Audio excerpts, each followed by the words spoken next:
Bonjour et bienvenue dans le monde du Goro Loco. Alors aujourd'hui, je vous parle d'une petite imprimante différente de ce qu'on voit normalement. C'est la BQ Huracan, Hurakan. Ça ressemble à Hurricane, mais c'est Huracan. Je ne sais pas qu'est-ce que ça veut dire exactement. C'est peut-être en japonais, en chinois. Bref, si quelqu'un le sait, mettez-le dans la description à savoir qu'est-ce que ça veut dire. Cette imprimante-là, elle a quelque chose de différent. Elle a plusieurs choses de différentes. Pas tant au niveau de son fonctionnement ou sa vitesse, peut-être un peu sa vitesse, mais au niveau de comment est-ce qu'elle a été montée, puis je vous explique ça. On va regarder ses spécifications techniques présentement. C'est une cartésienne, comme vous pouvez voir. Elle a un volume d'impression de 220 par 220 par 270, ce qui est quand même standard pour les imprimantes dans ces prix-là. Elle a une vis pour l'axe des Z, donc elle n'est pas dual Z. À cette grandeur-là, c'est pas trop un problème. L'axe force pas énormément, l'axe des Z force pas énormément, puis le X n'a pas besoin de supporter un gros poids. Donc, je pense que ça peut faire le travail, spécialement là, si je m'assure que mes vis excentriques ici sont, mes roues sont bien resserrées avec les vis excentriques qu'il y a de chaque côté. Si c'est bien resserré, un axe des Z pour cette grandeur-là est suffisant. Auto-nivellement via un genre de BL Touch propriétaire, excusez-moi. Je vais la mettre à on, on va l'écouter, on va voir juste ici, là.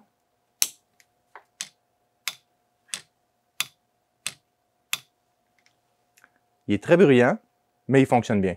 Donc, alors c'est celui, il est comme imbriqué dans la tête, il prend pas de place, puis il va quand même bien. Puis lorsqu'il fait son nivellement, il fait pas cloc-cloc à chaque fois, il le fait juste au début puis à la fin. Donc, on va le voir dans un instant. Quelque chose d'intéressant, c'est double refroidissement des matériaux. Donc, ici, il y a des ventilateurs de chaque côté et ça refroidit des deux côtés. Cette imprimante-là est supposée d'imprimer à 150 mm par seconde. Donc, elle a besoin d'avoir un bon refroidissement des matériaux. Puis, à date, ça va pas trop pire. Ensuite de ça, la buse va jusqu'à 260 degrés. J'irai pas à 260 pendant 10 heures. J'essaierai de ne pas dépasser 240, 245, maximum 250. 260, je trouve que c'est beaucoup, mais ça se peut que ça le fasse aussi. Je ne l'ai pas essayé. Le PTFE ne descend pas jusque dans la buse. Ça devrait être quand même correct. Ensuite de ça, il y a des tensionneurs pour le X. Excusez-moi, le X et pour le Y. Donc, des tensionneurs. J'ai juste à tourner la petite roulette ici, puis ça met de la tension sur sa courroie. Ce qui est plutôt pratique. Ça évite d'avoir à dévisser, pousser une petite poulie ou déplacer le moteur. Donc, c'est un petit plus intéressant. Le bed va jusqu'à 100 degrés et il va vraiment jusqu'à 100 degrés. Détecteur de filament ici, qui est plutôt standard. Ensuite de ça, surface flexible en PI texturé, donc magnétique. Puis, il est des deux côtés. On va en reparler dans un instant. Il tient bien en passant. Hein. Fait que, il y a une bonne force magnétique. Driver des TMC 2209. Ensuite de ça, il y a un écran RGB. Ici, je peux changer la couleur. Là, on le voit, il est à bleu, je crois. Donc, je peux changer vert, rouge, jaune, toutes les couleurs. Puis, ça vient changer aussi la petite lumière qui est ici. Ça imprime du PLA, ça imprime du PETG, ça imprime du TPU. Alors ça, c'est une pièce que j'ai imprimée en TPU. Elle imprime bien, c'est juste que j'imprime à 30-40 mm par seconde, étant donné que c'est un Bowden, c'est pas un direct drive. Donc, moi, j'ai imprimé à 30 mm par seconde, puis ça l'a bien été. C'est lent, mais ça va bien, puis elle imprime quand même une bonne qualité. J'ai mis, pour ceux qui posent la question, j'ai mis une rétraction à 2 mm. Il ne faut pas mettre trop de rétraction avec le TPU. Puis j'ai utilisé le TPU, c'est comme du SandSmart, mais c'est celui de 3D Printing Canada. Je trouve qu'il va bien, il s'imprime bien, puis je l'ai imprimé à 215. Le TPE, qui est beaucoup plus mou que le TPU, je ne suis pas convaincu. L'extrudeur pourrait probablement le prendre, mais les Bowden avec le TPE, j'ai pas eu beaucoup de succès. Peut-être qu'une petite pièce pourrait fonctionner, mais une grosse pièce en TPE, ça, je suis un petit peu moins certain. ABS, ASA, ça peut l'imprimer, mais il faut que je la mette dans un caisson, par exemple, le caisson de Creality. Il faut que le caisson soit idéalement autour de 40 degrés. Puis normalement, là, l'ABS, on met le bed à 90, 100 pour que ça colle bien. Si vous le mettez à 100, d'après moi, vous n'aurez pas trop de problème. Puis bon, c'est pas mal ça. Buse de 0.4. Si vous voulez mettre des filaments exotiques avec des particules dedans, vous pouvez changer la buse pour une 0.6 ou 0.8. 0.6, ça va quand même bien pour les filaments à particules. Au niveau de l'écran est petit, mais fonctionnel. Puis du fait que ce n'est pas Marlin qui est dessus, c'est Klipper. Alors elle vient nativement avec Klipper. L'écran n'est pas le plus merveilleux. Alors, il n'y a pas énormément d'options. Il y a tout ce qu'il faut pour imprimer, pour l'utiliser de façon individuelle, mais on va aller chercher tout son potentiel en utilisant l'interface web. On va en reparler dans un petit instant. On peut changer plein de petits trucs. L'écran n'est pas touch, évidemment. Cependant, il se vend des options que je peux mettre un écran à 5 pouces ou 7 pouces après touch. Il y a une prise HDMI dedans, si je me souviens bien. Donc, je pourrais brancher un plus gros écran touch dedans. Il y a tout ce qu'il faut pour brancher d'autres écrans. Donc, la carte mère est assez complète dedans. On va parler des choses spéciales maintenant qu'elle a. Là, on a fait un... Ah, ben, elle vient, excusez-moi, avant de tomber dans les choses spéciales, elle vient, bon, avec les clés hexagonales, une buse supplémentaire, des petits outils, un lecteur de carte SD, une carte SD. Et dans mon cas, ça venait avec un ADLX 345, qui est un accéléromètre. Là, vous allez voir, il y a un petit peu de jaune après, là, comme vous pouvez voir, c'est moi qui l'ai rajouté. Mais c'est un accéléromètre. J'ai pas vu qu'il venait avec l'imprimante. Moi, il venait avec l'imprimante, là, mais je ne sais pas si c'est parce que je faisais un review avec puis qu'il voulait que je le teste. Mais on peut l'acheter, je crois que ça vaut 20 $ sur le site de BQ. Peut-être qu'il vient tout le temps avec aussi, je ne sais pas. Mais je ne l'ai pas vu dans la documentation ni sur le site web. Bon, les choses spéciales. Elle vient avec un bed chauffant 2 zones. C'est-à-dire, vous voyez ici, il y a comme un carré. Alors, je peux faire chauffer uniquement cette partie-là ou toute la partie. Puis de la façon que ça se fait, c'est qu'il y a une petite switch ici. Bon, je vous avais tout de suite ici, j'ai une partie bleue avec 2 vis, puis ici, j'ai une partie bleue avec 2 vis. Ce n'est pas... Ça ne vient pas avec l'imprimante, c'est moi qui les ai rajoutées pour mettre l'accéléromètre. Donc, la petite partie bleue ici et la partie bleue ici sur le dessus ne viennent pas avec l'imprimante. Donc, j'ai une petite switch ici, que j'arrive pas à la voir, j'ai tassé ça. Alors, pour la mettre, lorsqu'elle est de ce côté-ci, lorsqu'elle est rouge, ça chauffe juste au centre et bleu à l'extérieur. Ça marche bien. Cependant, j'ai remarqué que lorsque je mets juste au centre, ben, j'ai quand même une zone froide ici. Alors, si j'imprime au centre, là, par exemple, si j'imprime un Benchy, c'est parfait. Ça imprime à 100 watts, ça chauffe à 100 watts, puis ça chauffe juste le centre. Puis, si je chauffe tout le bed, c'est 240 watts. Ça permet de sauver 140 watts. C'est pas énorme, mais c'est quand même ça. En général, je le mets quand même pour tout le bed pour avoir une surface égale. Puis j'ai remarqué qu'il chauffe quand même bien sur les côtés aussi. Donc, la température est pas mal égale partout. C'est un bon petit bed chauffant. Elle vient Klipper natif dedans. Elle a Klipper. J'ai pas besoin de Raspberry Pi autour. J'ai pas besoin d'ordinateur externe. Tout est dans la carte mère. La carte mère, c'est une Manta M4P V2 avec un CB1 dedans, probablement. Le CB1, c'est, on va dire, la chip intelligente qu'on met sur le board. C'est des boards qui sont faites par eux. Ils ont pas mal d'options. Je ne ferai pas le détail de la carte parce que je suis là pour parler de l'imprimante, mais c'est quand même des bonnes cartes que je peux rouler nativement Klipper dessus sans avoir un Raspberry Pi à l'externe. Et en plus d'avoir acheté l'imprimante, avoir acheté un Raspberry Pi, puis on sait qu'ils sont extrêmement difficiles à trouver ces temps-ci. Ensuite de ça, il y a 2 prises USB à l'arrière ici, parce que je peux brancher par exemple des caméras ou d'autres composantes USB. J'ai une prise RJ45. Alors, RJ45, c'est pour le réseau. Je n'ai pas vu qu'elle avait le Wi-Fi. Donc, je n'ai pas le choix de brancher un fil réseau dedans. Je me demande pourquoi il n'y a pas mis le Wi-Fi. Il me semble que ça aurait été plus pratique par Wi-Fi. Ou j'ai complètement manqué partout dans la documentation le Wi-Fi. Mais tout ce que je vois, c'est qu'il y a un fil réseau. Puis je le branche. Il prend son adresse IP via DHCP. Puis ensuite, j'arrive à me connecter. Ensuite de ça, elle a une interface SPI à l'arrière. L'interface SPI est pour brancher des choses comme le accélérateur, l'accéléromètre, excusez-moi. Donc, je le branche par SPI. Puis, selon la documentation, elle est capable d'imprimer théoriquement jusqu'à 180 mm par seconde. Je n'irai pas la faire imprimer jusque-là. J'ai imprimé à 120. À 120, ça va très bien. 150, on commence à atteindre pas mal sa limite physique. Donc, le bed n'est pas très grand, puis pour avoir une accélération intelligente jusqu'à 150 mm par seconde, ça prend une grosse pièce. Je pense qu'avec une grosse pièce, ça pourrait faire. 180, j'y crois un peu moins. 120, 150 est quelque part là-dedans, dépendamment de la pièce.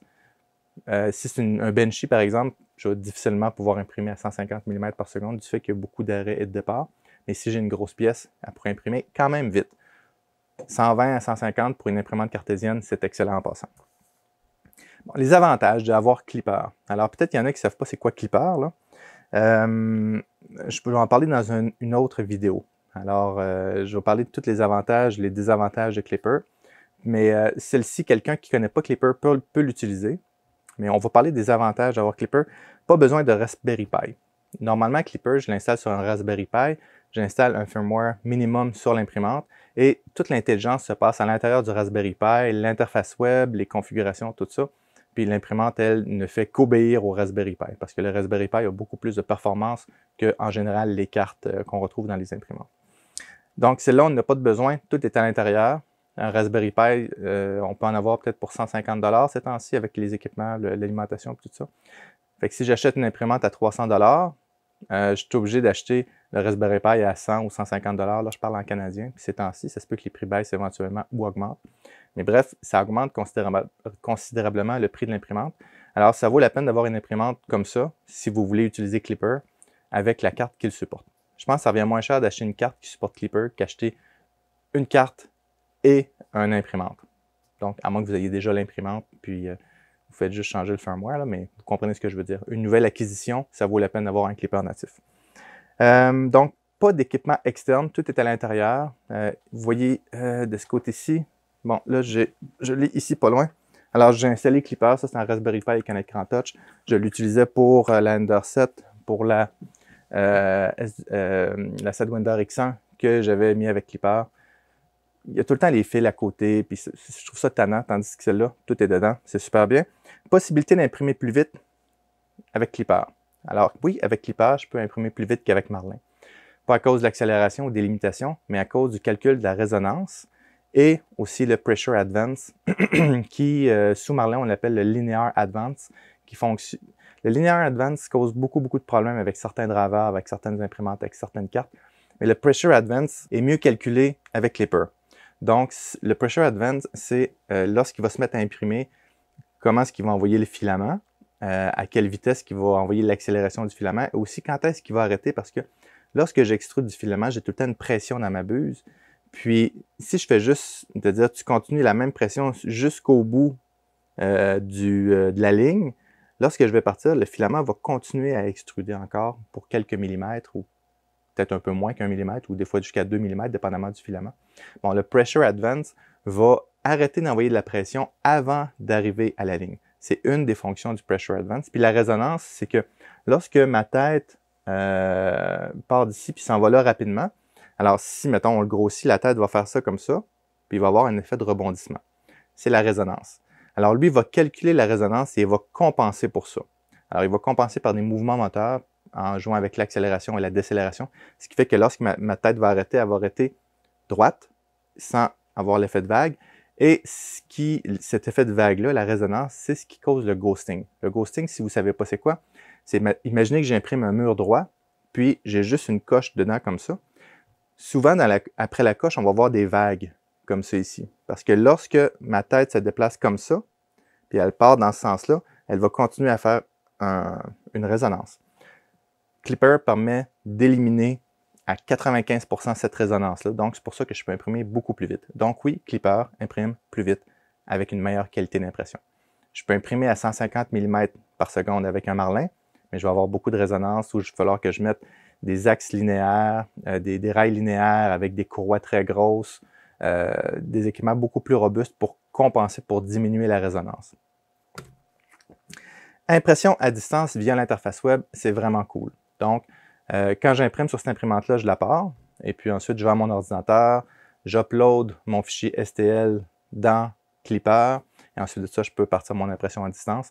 Donc, ça m'évite d'avoir à manipuler la carte SD et ce genre de trucs-là. Je peux le faire aussi par la carte SD. J'ai une carte SD à l'avant ici.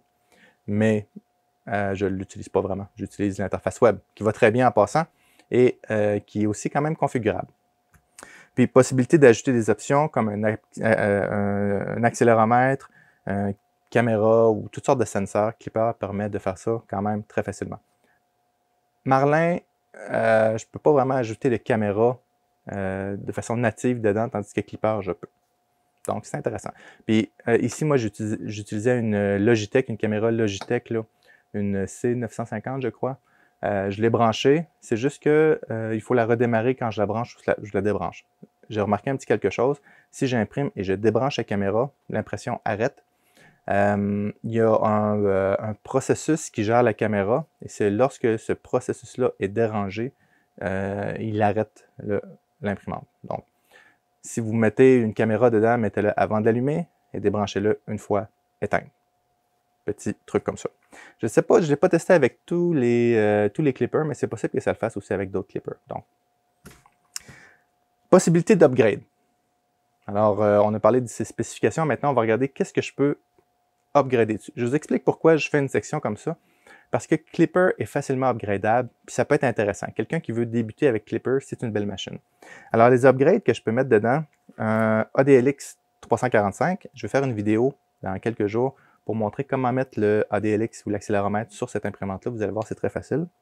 Je peux mettre une tête H2, c'est-à-dire la mettre direct drive, assez facilement. Je peux mettre un écran HDMI 5 ou 7 pouces. J'avais le goût d'essayer un gros écran 27 pouces dessus. Ça pourrait être drôle. C'est du HDMI, normalement, ça devrait marcher. C'est juste qu'il ne sera pas touch. Mais je pourrais avoir un gros écran 27 pouces après. Ils vont sortir bientôt un dual kit pour l'axe Z, c'est-à-dire mettre une deuxième vis ici. Là, OK, si vous y tenez, c'est correct, mais je ne crois pas que c'est nécessaire.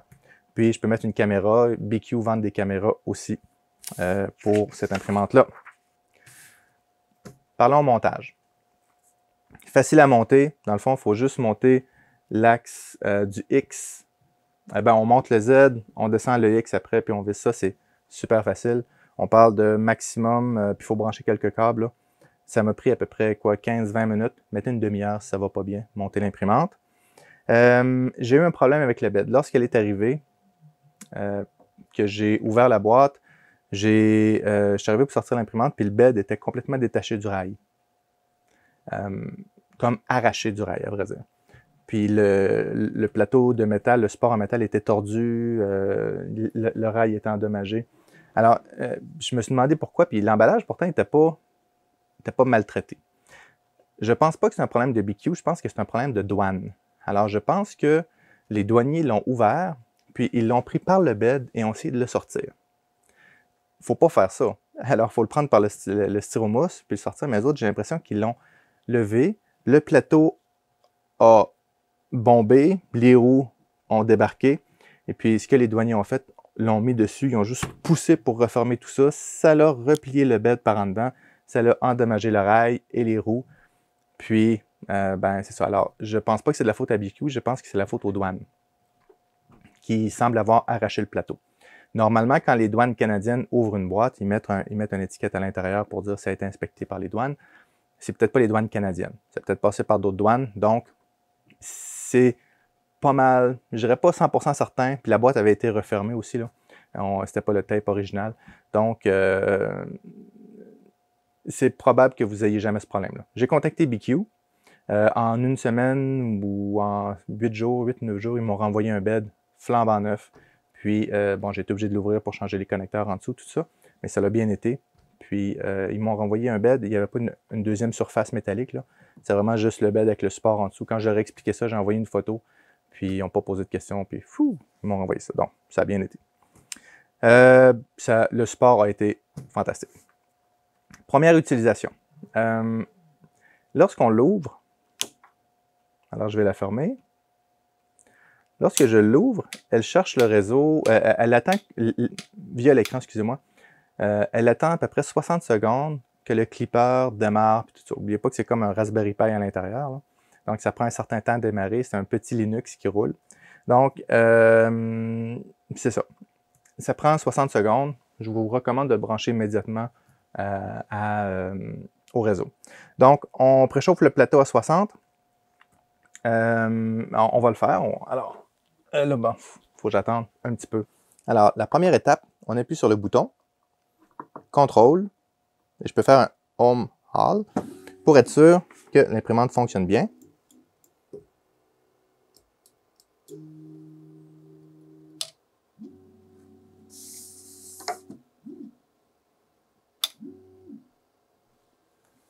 Parfait. Ensuite de ça, je peux faire chauffer le plateau à 60 degrés. Puis profitez-en pour faire chauffer l'extrudeur en même temps. Alors, je vais faire chauffer l'extrudeur à 210 et le plateau à 60. J'aurais pu faire aussi Preheat PLA, mais j'aime bien le faire manuellement. Donc, on ne le voit pas ici, là, mais j'ai une petite lumière bleue et rouge qui est allumée pour dire que le bed chauffe au complet. Donc, je vais revenir à l'écran d'accueil. On voit ici, il est à 34 degrés, il attend d'aller à 60. Puis il est à 72 degrés, il attend d'aller à 210. Et je vais aller chercher un filament pendant ce temps-là. Donc, il est à 213,59. Donc, on va dire que c'est correct. Maintenant, je peux aller dans Contrôle. Et ensuite, je vais dans Bed Mesh. Puis, il va faire l'auto-nivellement. Une chose que je peux vous recommander aussi avant de faire le nivellement automatique, c'est de faire un nivellement manuel. C'est-à-dire, lorsque l'imprimante est fermée, alors vous placez la tête à une certaine hauteur, puis vous vous assurez que la buse est à la bonne distance du bed. Par exemple, vous faites un home, vous la descendez au niveau du bed, vous fermez l'imprimante. Ensuite de ça, vous déplacez la tête manuellement sur le coin ici, vous passez une feuille, vous ajustez le bed et ainsi de suite. Comme ça, le nivellement va être fait grossièrement, mais va être fait. Puis ensuite, vous faites le bed mesh. Parce que vous allez voir dans l'interface web, on peut voir la courbe du bed.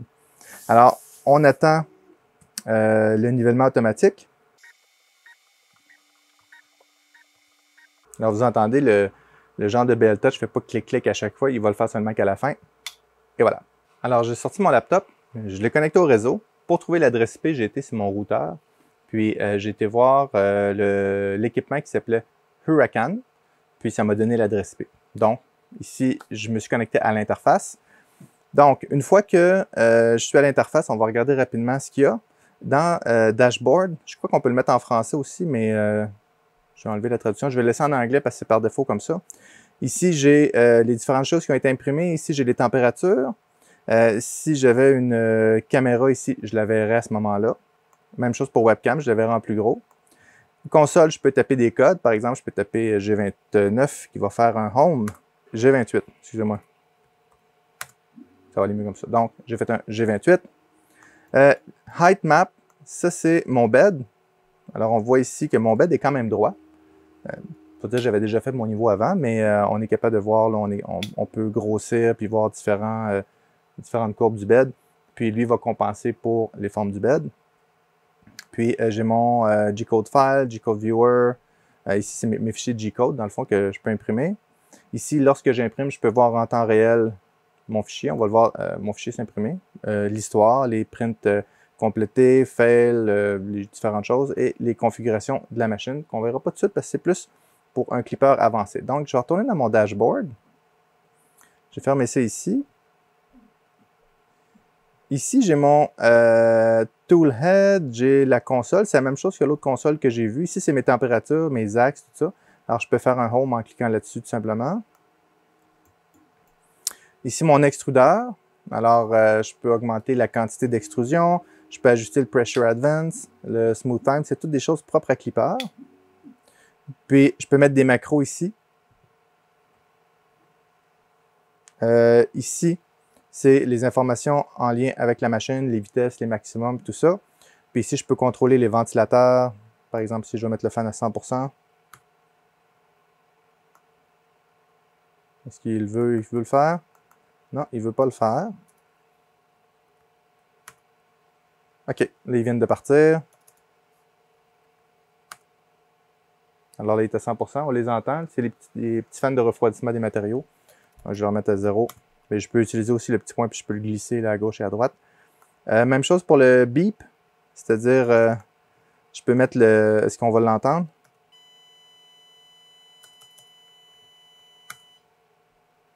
Donc, c'est ça. Moi, on peut mettre des bips à chaque fois qu'elle imprime ou des choses de même. Moi, je ne mets pas de bip. Ici, j'ai différents trucs là. Alors, pour activer le RGB, je peux changer la couleur à partir d'ici. Alors, je ne sais pas s'il le fait en temps réel. Il faut que je fasse Apply. Alors là, c'est jaune, vert. On le voit à l'écran qui change en même temps. Rouge ou bleu. On va mettre bleu.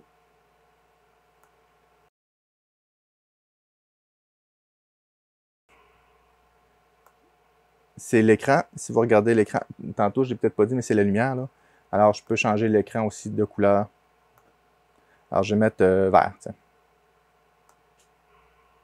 Puis, je peux activer ou enlever, activer ou désactiver le détecteur de filament. Maintenant, pour ajuster le Z-Offset, la meilleure façon que j'ai trouvé pour faire, c'est à partir de l'interface. Je viens ici dans Dashboard, Toolhead, je fais mon Home. Là, j'ai du filament sur mon bed, je vais l'enlever. Alors, il va venir se placer au milieu du bed. On prend une feuille de papier. Une fois que le Home est fait, dans la console, je tape Probe, souligné Calibrate. Lorsque je fais Tab, ça complète en même temps Calibrate. Et regardez bien ce qui se passe à l'écran. Il fait son Home. Je glisse ma feuille de papier en dessous. Et là, ici, je peux baisser de moins 1 mm. Alors là, je suis à 6 points quelques. 2, 1. Alors, je vais faire attention à partir d'ici. Alors, je descends à coup de moins. OK, ça commence à frotter un petit peu.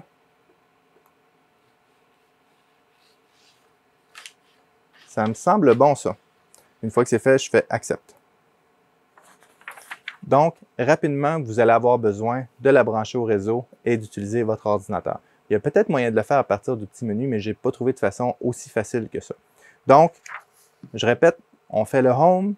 Dans la console, on tape Probe, souligné Calibrate, on fait Enter, on ajuste, on fait Accept. Puis pour être certain, je fais un Save Config après et elle va redémarrer. C'est pas très long à redémarrer, normalement. Et voilà, elle est redémarrée. Dans le fond, c'est le firmware qui redémarre tout simplement. Si vous n'avez pas un laptop, vous pouvez utiliser votre téléphone, comme je l'ai fait tout à l'heure, que je vais remettre dans ma poche, ou vous avez peut-être un vieux téléphone, une vieille tablette, vous mettez un support en haut ou en bas de l'imprimante et vous pouvez la contrôler à partir de là. Donc, si vous avez une vieille tablette 10 pouces, ben, vous allez avoir un écran 10 pouces. Alors, vous le connectez au Wi-Fi, lui, vous le connectez par câble, puis ça va marcher quand même très bien. Donc, si vous voulez avoir un gros écran, vous ne voulez pas tout le temps traîner un laptop, vous pouvez faire ça comme ça, ou simplement le faire à partir de votre ordinateur. De toute façon, pour trancher les fichiers, je n'ai pas le choix d'avoir un ordinateur. Donc, théoriquement, pour imprimer 3D, on a besoin d'un ordinateur. Et ensuite de ça, bon, on met le filament. Alors, cette partie-là est assez simple. Ce que je vais faire, je vais monter un petit peu la hauteur de la tête. Je vais faire un Home. Je ne peux pas faire lever la tête si je n'ai pas fait de Home. Puis comme l'imprimante avait redémarré, ben, elle n'a pas tenu en compte son Home. Ici, j'ai des petites pinces. J'ai imprimé du flex avant, du TPU, donc je vais juste faire sortir un peu de filament. Alors, je peux simplement pousser dessus ou venir ici dans Extrudeur. Puis, ici, j'ai le nombre de millimètres que je veux, la vitesse et le nombre de millimètres. Donc, ici, je veux 5 mm à 10 mm par seconde. Alors ici, extrusion 44 mm, 12 minutes par seconde. Je fais... Ah, il faut que la tête soit plus chaude que ça. J'ai oublié de faire chauffer ma tête, excusez-moi. Pour faire chauffer, je peux venir ici, taper 215 et mon bed à 60.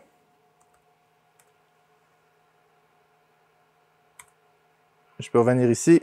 Alors, ça ici, c'est mon nombre de millimètres par seconde, excusez-moi. Alors, je vais le faire sortir à 5 mm par seconde pour 10 mm. Et je vais attendre... OK, parfait. Alors, le bouton est disponible. Alors, le filament sort. Est-ce qu'on le voit sortir? Oui. Peut-être un autre 10 mm.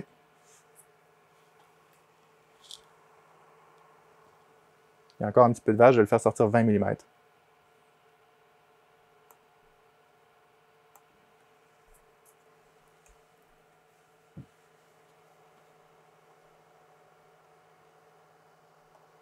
Et voilà. Mon filament est pas mal gris. Excellent. Donc, ensuite de ça, je peux trancher un fichier. Je viens ici dans G-Code File. Alors, je crois que je dois avoir un Benchy quelque part. J'ai pas de Benchy ou j'ai d'autres fichiers. Oups. C'est pas ce que je voulais faire. 12 de 12. Alors, c'est les seuls qu'il y a. Ah, celui-là ici. C'est celui qui venait par défaut. Donc, je pars le Benchy. Alors, il va ajuster ses températures, tout ça. Puis, si je viens ici dans G-Code Viewer, puis je fais charger le fichier en cours.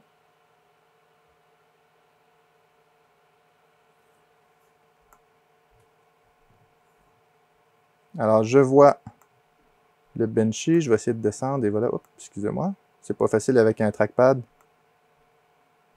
Puis, si je fais tracking, là, il est en train de le charger. Si je fais tracking, je vais voir où ce qui est rendu dans son impression. Pendant ce temps-là, je vais vous expliquer la différence entre Clipper, Mainsail, Moonrake, Crown, Nest. Puis, tout ça. Donc, Clipper, c'est le firmware de l'imprimante et l'application qui roule sur le Linux, par exemple sur le Raspberry Pi. Mainsail, c'est l'interface web qu'on voit présentement. Moonraker, c'est l'instrument qui permet à Mainsail et à Clipper de parler ensemble. Puis Crown, excusez-moi, Crown's Nest, c'est l'application pour gérer la caméra. Puis dedans, le Linux qu'il y a, c'est un Debian version 11. Le processus d'update est relativement facile. Si on vient ici dans Machine Update Manager, alors ici, j'ai un bouton Upgrade lorsqu'elle ne travaille pas. Je peux faire un Update, un Upgrade, et ça se fait automatiquement. J'ai vu que souvent Moonraker était Unknown, mais on peut le faire à partir de l'interface. J'ai rencontré un problème qu'il a fallu que je le fasse manuellement à partir du command line, à partir de la ligne de commande, en me connectant en SSH sur le Linux. Si vous vous posez la question, par défaut, pour se connecter en SSH dessus, en SSH, c'est se connecter comme en terminal Linux. Alors, c'est juste des lignes de commande. L'utilisateur, c'est BQ, B-I-Q-U en minuscule, puis le mot de passe, c'est BQ, B-I-Q-U. Donc, si vous cherchez, c'est le login et le mot de passe. On va espérer qu'elle finisse par partir. Je vais vous montrer un petit peu les impressions que j'ai fait. Alors, ça, c'est le Benchy qui vient en démo avec. Alors, le Benchy est gigantesque. Il est plus gros que la normale, mais il sort très, très bien, là. J'ai presque pas de ghosting, puis la qualité est bonne. Toujours en PLA, j'ai imprimé. Ça ici, c'est un petit conteneur. J'ai fait imprimer à 150 mm par seconde. On voit que la qualité est correcte. J'ai un peu de ghosting parce que je n'avais pas ajusté bien mes vibrations. J'ai imprimé ce truc-là aussi. C'est juste pour faire du bruit. Donc, belle impression.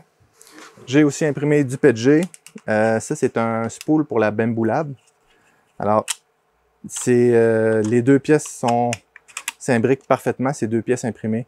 PETG, aucune déformation, ça l'a bien été. Ça imprime aussi bien. Hop, là, j'ai mal nettoyé mes barres. Et voilà, ça imprime aussi bien le PETG que le PLA. C'est juste pour le PETG, j'ai dû mettre un petit peu de fixatif à cheveux pour que ça tienne bien. Puis là, je sens que j'ai définitivement... J'ai-tu un problème avec mon imprimante? Ok, il va. Ça a juste été très long. Parce que j'ai changé mes températures au début. OK. Donc, elle va imprimer. Elle n'est pas très bruyante en passant. C'est ça, elle imprime le PETG, le PLA. Cependant, le bed laisse des traces partout. Alors, regardez ici. Les lignes pointillées. Celui-là ici, où on voit des lignes pointillées aussi sur le PETG.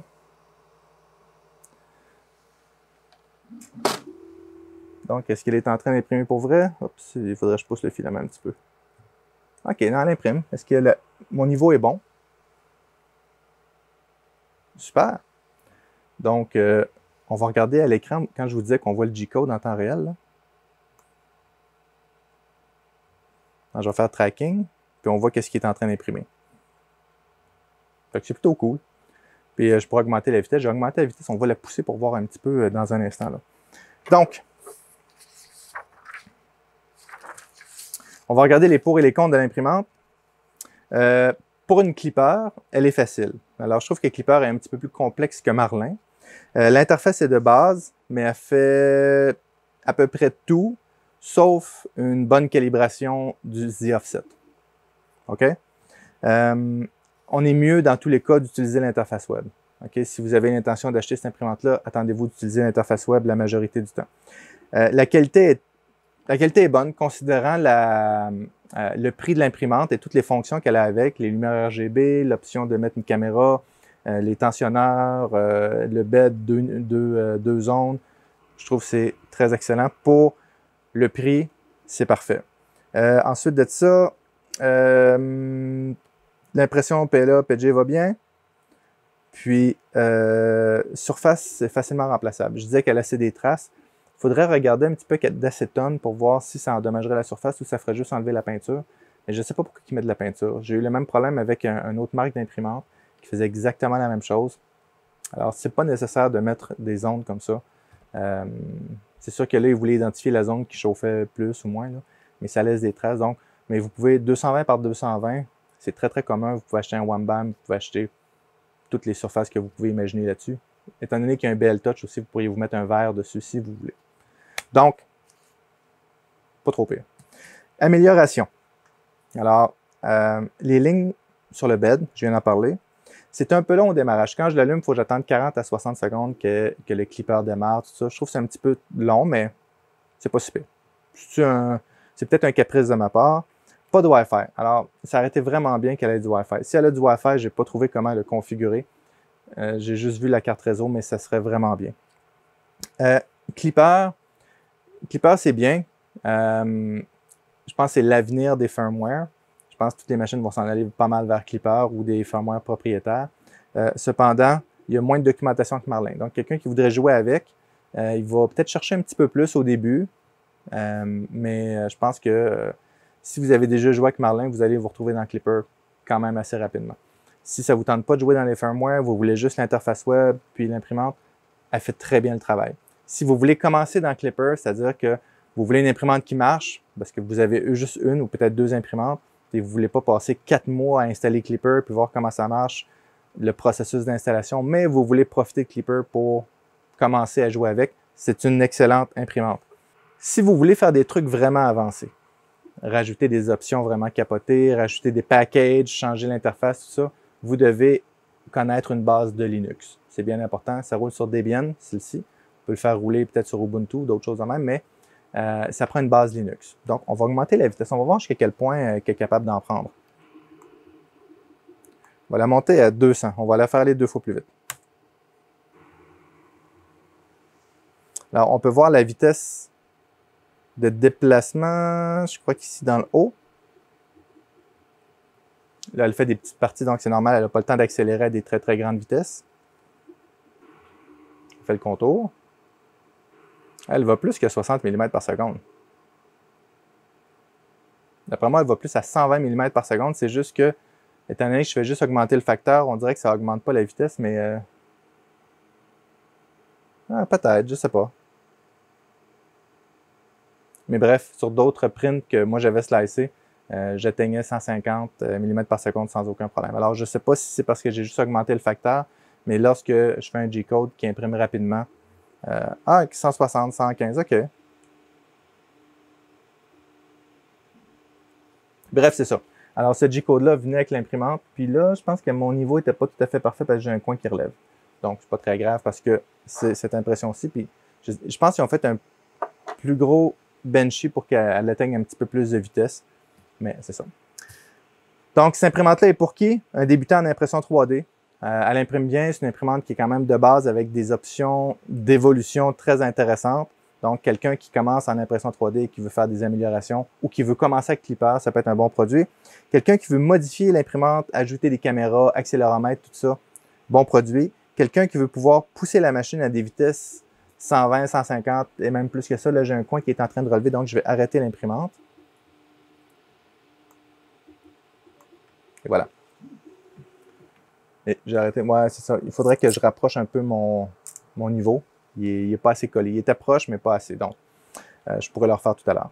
Donc, c'est ça, quelqu'un qui veut modifier, rajouter plein de trucs. Après, c'est une bonne imprimante pour ça. Qui veut la faire aller plus vite. Qui veut rapidement démarrer avec Clipper, sans se casser la tête avec toute l'installation, puis comprendre, puis d'installer Mainsail, Moonraker, Clipper, tout ça. Alors, c'est déjà tout préinstallé. Puis, quelqu'un qui ne veut pas avoir acheté un Raspberry Pi. Donc, bonne petite imprimante. Pour le prix, je trouve qu'elle est bien équipée. Il y a beaucoup d'options possibles dessus. Donc, beau produit. Merci beaucoup à BQ de m'avoir fait tester cette imprimante-là. C'est ma première imprimante native Clipper. Et j'en ai un autre qui est arrivé tout à l'heure, mais je ne vous dis pas c'est lequel, parce que je vais faire un review dessus dans pas longtemps. Donc, merci beaucoup aux supporters de la chaîne qui sont ceux-ci. Merci beaucoup à BQ de m'avoir envoyé l'imprimante. Si vous avez aimé la vidéo, s'il vous plaît, mettez un like. Si vous n'êtes pas abonné à la chaîne, abonnez-vous. Merci beaucoup et à bientôt.